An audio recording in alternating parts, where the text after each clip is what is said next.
El juramento de las piedras vivas. En un tiempo remoto, antes de que los reyes forjaran coronas de oro y los imperios dibujaran mapas en pergaminos, cuando el mundo aún escuchaba los susurros de los dioses en el viento, existía un lugar sagrado en la llanura de Tarion, el Círculo de Arham. Era un anillo de piedras gigantes, cada una tan alta como 10 hombres, dispuestas en un patrón que parecía trazar los caminos de las estrellas. No eran simples rocas, latían con un pulso que solo los druidas podían sentir, como si cada piedra tuviera un corazón.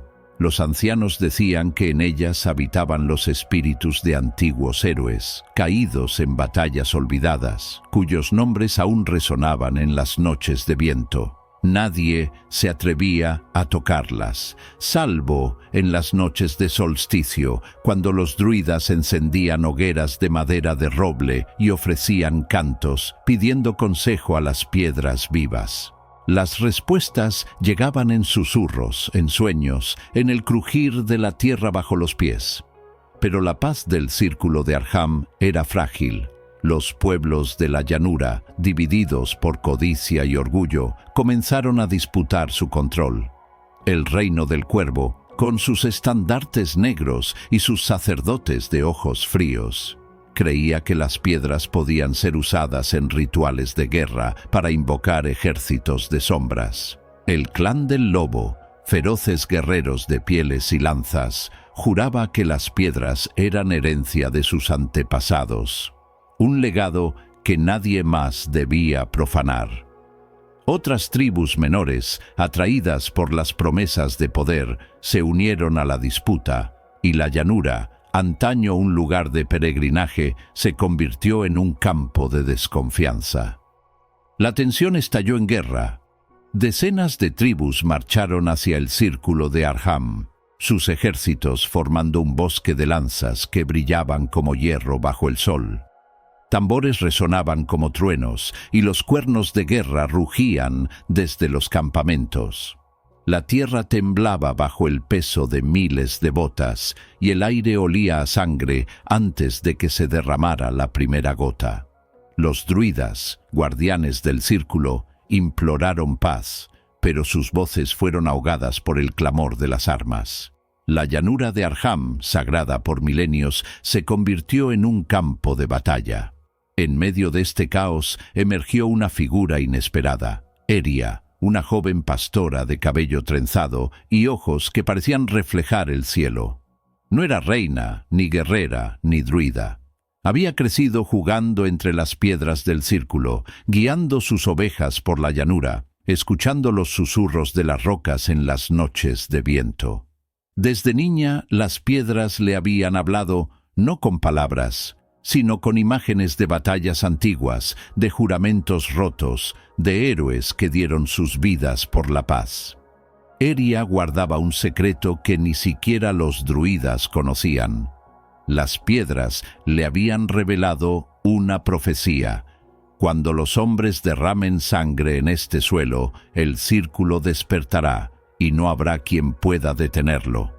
Desesperada, Eria corrió de campamento en campamento, implorando a los caudillos del Reino del Cuervo y el clan del Lobo que detuvieran la guerra. Subió a colinas, habló en plazas, alzó su voz ante reyes y guerreros, pero sus palabras, claras como el agua de un río, fueron ignoradas. Los caudillos la miraron con desprecio, riendo ante la idea de que una pastora pudiera entender el destino del mundo. «Vuelve con tus ovejas, niña», le dijo el señor del Cuervo. «Este es un asunto de hombres y dioses», gruñó el líder del lobo. Pero Eria no se rindió, aunque su corazón temblaba. La guerra estalló con una furia que parecía consumir el cielo. Lobos contra cuervos, tribus contra tribus, lanzas chocando contra escudos, espadas cortando carne. La llanura se tiñó de rojo, y los gritos de los caídos se mezclaban con el rugido de los tambores. Los druidas, desesperados, intentaron un último ritual para calmar a las piedras, pero sus hogueras se apagaron bajo la lluvia de sangre. Entonces ocurrió lo inevitable. Las piedras del círculo de Aram comenzaron a vibrar, un zumbido grave que hizo temblar la tierra. Grietas de luz dorada recorrieron sus superficies como venas de fuego, y de cada piedra surgieron figuras colosales. Los titanes de Arham, guerreros hechos de roca y llama, con ojos que ardían como brasas y armas que parecían forjadas del mismísimo cielo. Los titanes no distinguían entre clanes. Su furia era ciega, una memoria viva de todas las batallas que habían jurado evitar. Aplastaban ejércitos con pasos que abrían cráteres, sus puños de piedra derribando filas enteras de guerreros. Los cuervos y los lobos, antes enemigos, huyeron juntos, sus lanzas olvidadas en el suelo. Pero no había escape. Las piedras vivas habían despertado y su juicio era implacable. Eria, con el corazón latiendo como un tambor, corrió al centro del círculo, esquivando lanzas rotas y cuerpos caídos. El aire ardía y la tierra temblaba bajo sus pies, pero no se detuvo. Se plantó ante el titán más alto, una figura cuya cabeza rozaba las nubes, y gritó con todas sus fuerzas: ¡Deteneos! ¡No más sangre! Este suelo es sagrado y lo estáis destruyendo. El titán inclinó su rostro de roca, sus ojos como soles ardientes fijos en la pastora. Su voz, un trueno que hizo temblar los huesos, retumbó. ¿Por qué habría de escuchar a una niña? Este suelo ha sido profanado. Los hombres han olvidado su juramento.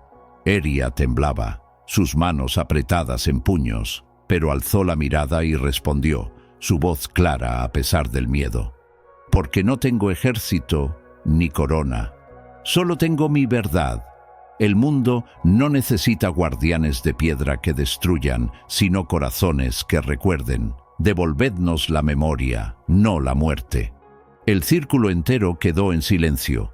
Los titanes detuvieron su marcha, sus pasos resonando como un eco que se desvanecía. El titán más alto extendió su mano, un coloso de roca ardiente, y rozó a Eria con un dedo que brillaba como magma. En ese instante, la pastora vio todo: las batallas del pasado, los juramentos rotos, los héroes que habían dado sus vidas para proteger la llanura. Vio el dolor que las piedras cargaban, la memoria de un mundo que una vez supo vivir sin guerra. Las lágrimas corrieron por su rostro, pero su voz no vaciló. El titán habló de nuevo, su voz ahora suave como el viento. Si prometéis recordar, dormiremos otra vez. Pero si olvidáis y volvéis a alzar armas en este suelo, no habrá salvación. Eria, con el peso de la visión aún en su pecho, corrió hacia los caudillos que quedaban, sus ejércitos diezmados y sus rostros pálidos. Les imploró que depusieran las armas, que hicieran un juramento no de conquista, sino de memoria. Uno a uno, hombres y mujeres, reyes y guerreros se acercaron al círculo.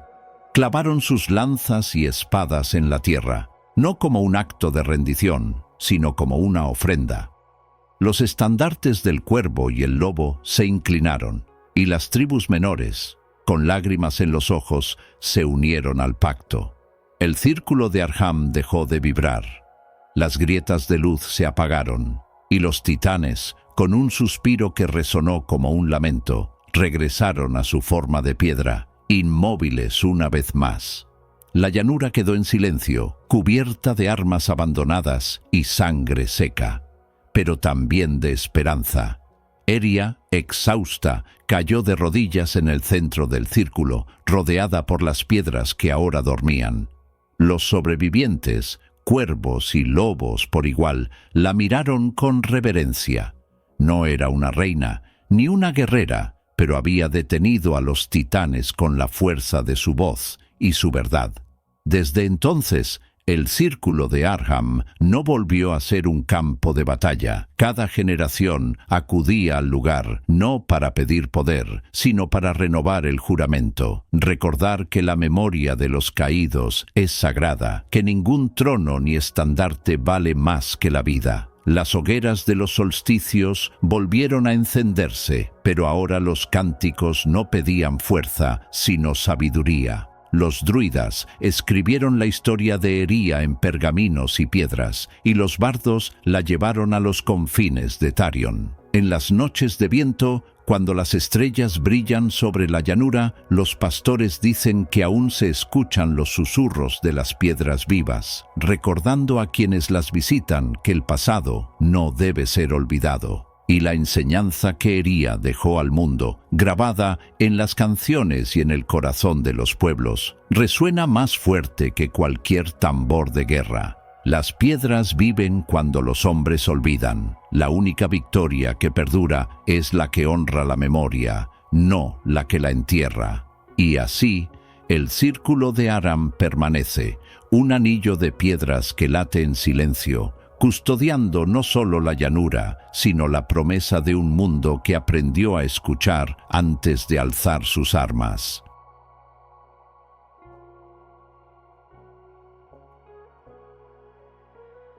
La batalla de las luces en Aurora. En el siglo XXII, la ciudad de Aurora se alzaba como un faro de cristal y acero, sus rascacielos reflejando un cielo que nunca dormía.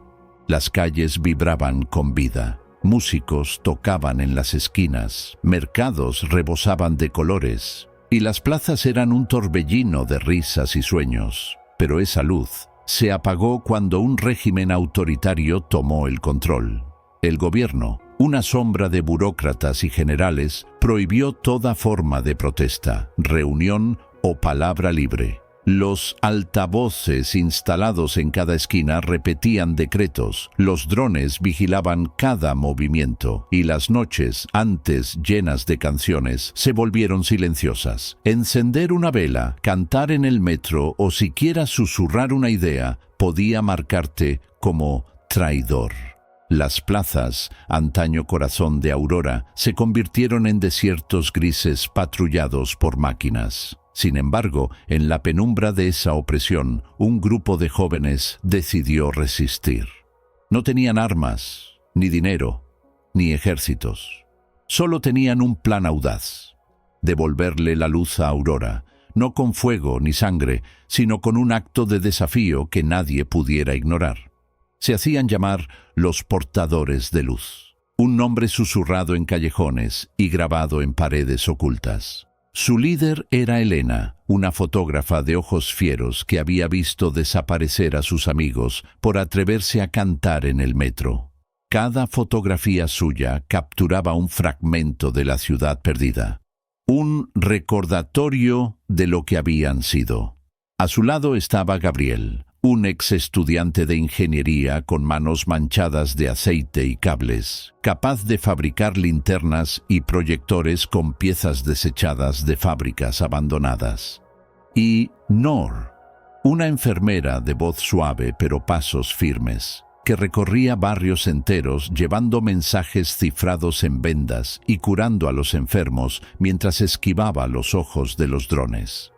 En un sótano lleno de cables y velas, Helena reunió al grupo una noche sin luna. Sus palabras, aunque susurradas, ardían con convicción. No podemos derribar al régimen con balas, no tenemos ejércitos ni armas, pero podemos recordarle al pueblo que aún está vivo. Una luz en la oscuridad es más fuerte que 1000 tanques. El plan era tan simple como suicida.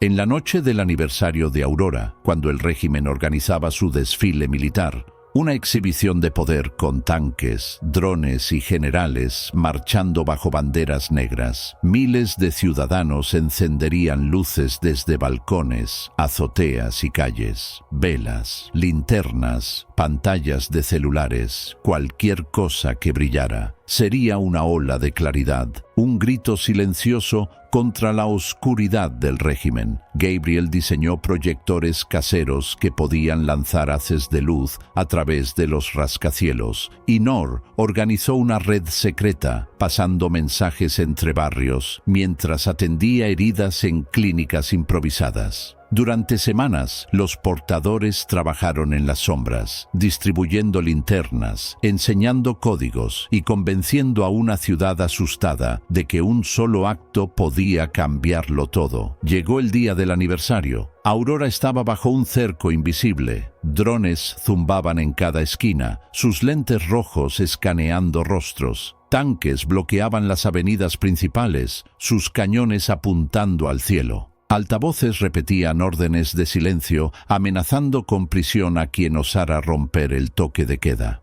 El desfile comenzó al anochecer, una procesión de generales con medallas relucientes y soldados con exoesqueletos que marchaban en filas perfectas. La ciudad parecía un cadáver, sus luces apagadas, su espíritu sofocado. Pero entonces, en un barrio olvidado al borde de Aurora, una ventana se iluminó. Una vela solitaria parpadeó, su luz débil pero desafiante. Luego otra ventana brilló, esta vez con una linterna. Luego 10 más. 100. Los drones giraron alarmados, sus sensores abrumados por el creciente resplandor. En minutos, como una chispa que enciende un campo de pólvora, Aurora entera comenzó a encenderse. Linternas brillaban en balcones, velas titilaban en azoteas, pantallas de celulares se alzaban como constelaciones, y los proyectores de Gabriel lanzaban rayos de luz que cruzaban los rascacielos, pintando el cielo con mensajes de esperanza. Somos libres. Aurora vive. La ciudad se convirtió en un océano de luz, un resplandor que podía verse desde los confines del continente. Los soldados de Atlas, entrenados para aplastar ejércitos, se quedaron inmóviles. Sus rifles vacilaron, sus manos temblaron. Algunos, tocados por la belleza de la escena, bajaron sus armas. Otros, en un acto de rebeldía silenciosa, encendieron discretamente las pantallas de sus propios dispositivos, uniéndose a la marea. Los generales, desde sus tanques, gritaban órdenes, pero sus voces se perdían en el brillo. El régimen, furioso, ordenó disparar.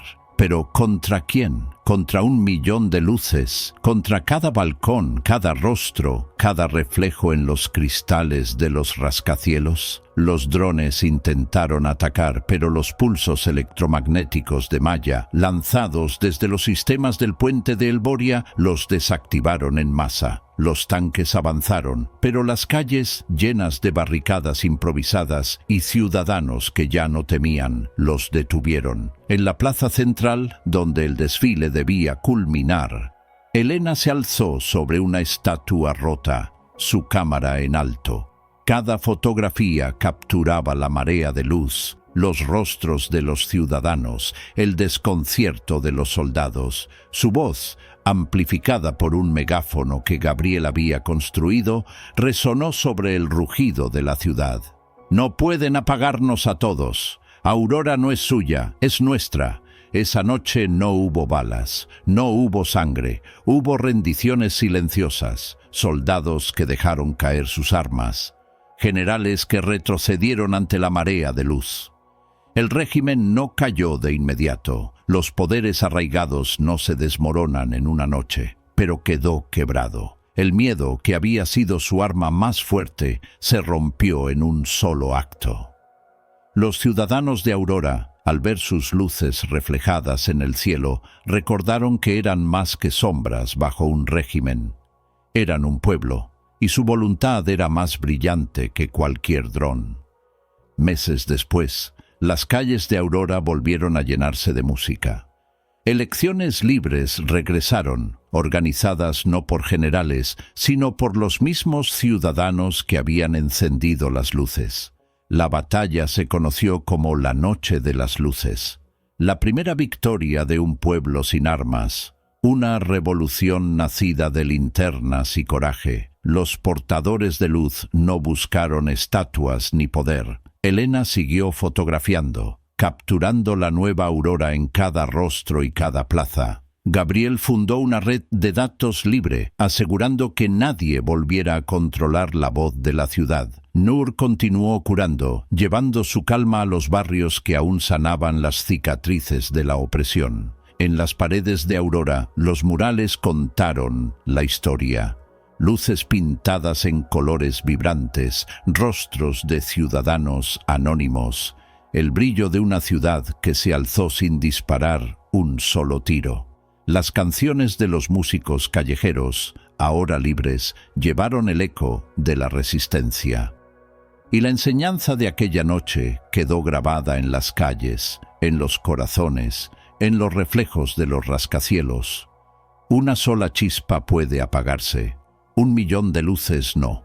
La fuerza de un pueblo no está en la oscuridad que soporta, sino en la claridad que se atreve a encender.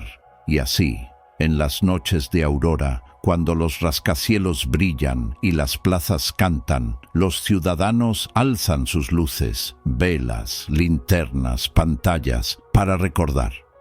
No solo la batalla, sino el momento en que una ciudad entera se convirtió en un faro, un océano de claridad que ninguna sombra pudo apagar.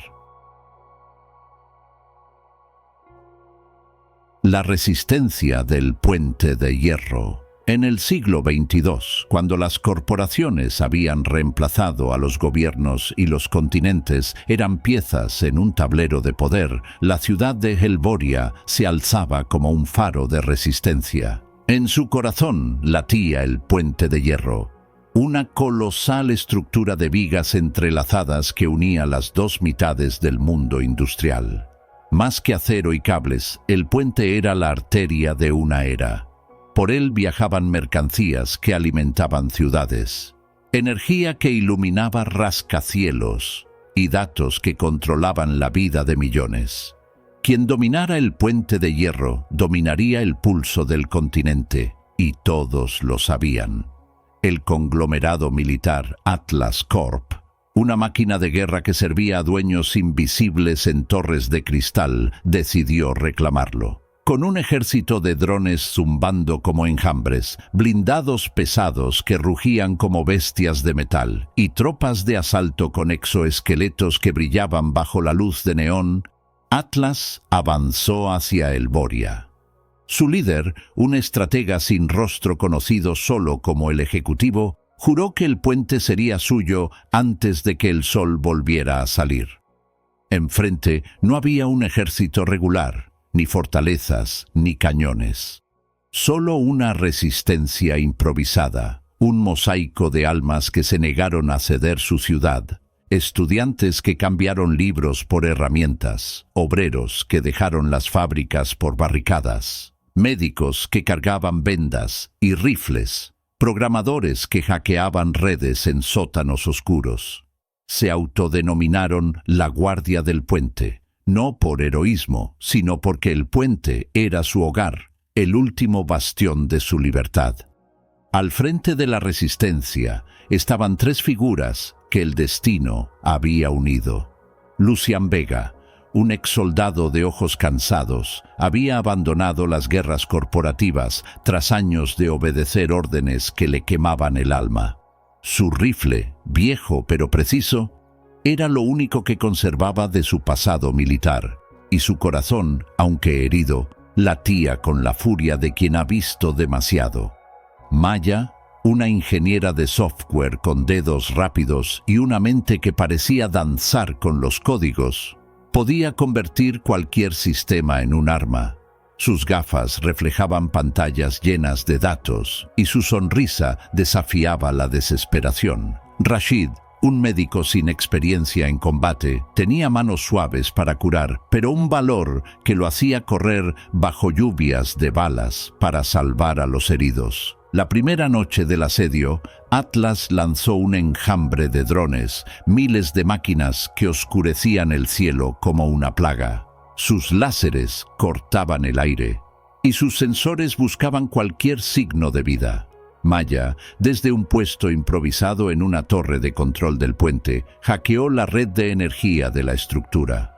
Con un teclado que apenas funcionaba, convirtió cada farola en un cañón de pulsos electromagnéticos. El cielo se iluminó como una tormenta artificial y los drones cayeron en cascada, sus circuitos fritos, estrellándose contra el río como meteoros de chatarra. La segunda noche, Atlas respondió con blindados pesados, tanques que aplastaban el pavimento y disparaban proyectiles que hacían temblar las vigas del puente.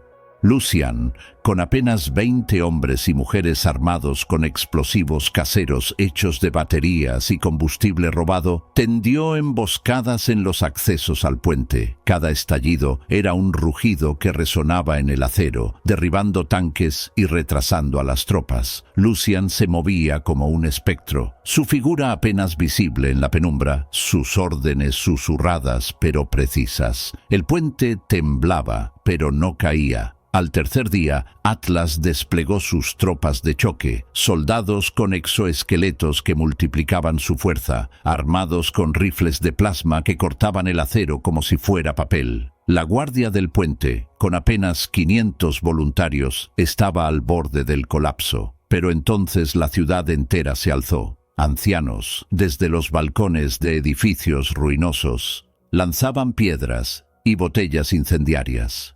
Niños, con walkie-talkies pirateados, transmitían mensajes cifrados para coordinar defensas. Músicos callejeros, con tambores improvisados, tocaban ritmos que mantenían alta la moral, un latido que resonaba en el corazón de Helvoria. La resistencia ya no era solo la guardia, era el alma de una ciudad que se negaba a rendirse. La batalla final llegó en un amanecer rojo, cuando el cielo parecía sangrar sobre el río. Atlas envió todo su poderío, 1000 soldados mecanizados avanzando en filas perfectas, sus pasos sincronizados como un tambor de guerra. Drones de apoyo zumbaban sobre ellos y los últimos tanques rugían al fondo. El puente, cubierto de escombros y sangre, parecía condenado. Los defensores, agotados, con armas rotas y cuerpos heridos, se prepararon para el fin. Lucian se colocó al frente, su rifle en la mano, su rostro cubierto de polvo y resolución. Subió a una barricada de vigas retorcidas y gritó, su voz cortando el rugido de la guerra. Hoy no peleamos por victorias. Hoy peleamos para que mañana aún exista un lugar donde soñar. Este puente es nuestro y nadie lo cruzará para robarnos el futuro. El grito fue respondido por un rugido de la guardia, un eco que resonó en las vigas de hierro. El choque fue brutal. Drones contra piedras, rifles de plasma contra puños, acero contra voluntad. Rashid, agotado, corría entre los heridos, arrastrándolos a cubierto bajo lluvias de balas, sus manos temblando pero firmes mientras cosía heridas y susurraba palabras de aliento. Maya, con los dedos ensangrentados sobre un teclado roto, lanzó un virus que se infiltró en los sistemas de los exoesqueletos enemigos. Cientos de soldados mecanizados se detuvieron, sus armaduras convertidas en jaulas inmóviles, sus gritos de frustración ahogados por el caos. Cuando Atlas estaba a punto de romper las líneas, algo cambió. En la ciudad, miles de ventanas se encendieron al unísono. Luces de hogares, oficinas, talleres, incluso linternas improvisadas, destellaron como un mar de estrellas. Era un mensaje simple, no coordinado pero poderoso. Estamos con ustedes. Cada luz era una voz, cada destello un corazón que latía con la guardia. Los ciudadanos de Helvoria, desde las torres más altas hasta los callejones más oscuros, se unieron en un acto de desafío. Los soldados de Atlas, enfrentados no solo a la guardia, sino al espíritu de una ciudad entera, comenzaron a dudar. Algunos bajaron sus armas, sus rostros reflejando la confusión de quienes luchaban por una causa sin alma. Otros desertaron, arrojando sus exoesqueletos al río. Los que persistieron fueron expulsados, sus filas rotas por una resistencia que no podía ser medida en números. El puente, aunque dañado, permaneció en pie, sus vigas negras brillando bajo el amanecer como un símbolo de victoria. Helvoria sobrevivió. El puente de hierro, con sus cables rotos y sus pilares agrietados, seguía uniendo las dos mitades del mundo. La Guardia no ganó por armas ni tecnología, sino por una convicción que ardía más fuerte que cualquier máquina. Lucian Vega desapareció tras la victoria, su figura desvaneciéndose en las calles de la ciudad. Algunos dicen que volvió a ser un hombre anónimo, trabajando en los muelles o enseñando a los niños a no temer. Maya se convirtió en un símbolo de la nueva red libre. Una hacker que aseguraba que los datos del puente nunca volvieran a ser encadenados por corporaciones. Rashid siguió curando, primero a los heridos de la batalla, luego a los enfermos de la ciudad, siempre repitiendo: el valor no está en matar, sino en salvar a quien aún respira. En las calles de Helboria, donde los edificios aún llevaban las cicatrices de la guerra, los grafitis contaron la historia. Las canciones de los músicos callejeros, ahora libres, llevaron el eco de la resistencia. Y la enseñanza de aquel episodio quedó grabada en las vigas del puente, en las paredes de la ciudad, en los corazones de sus habitantes.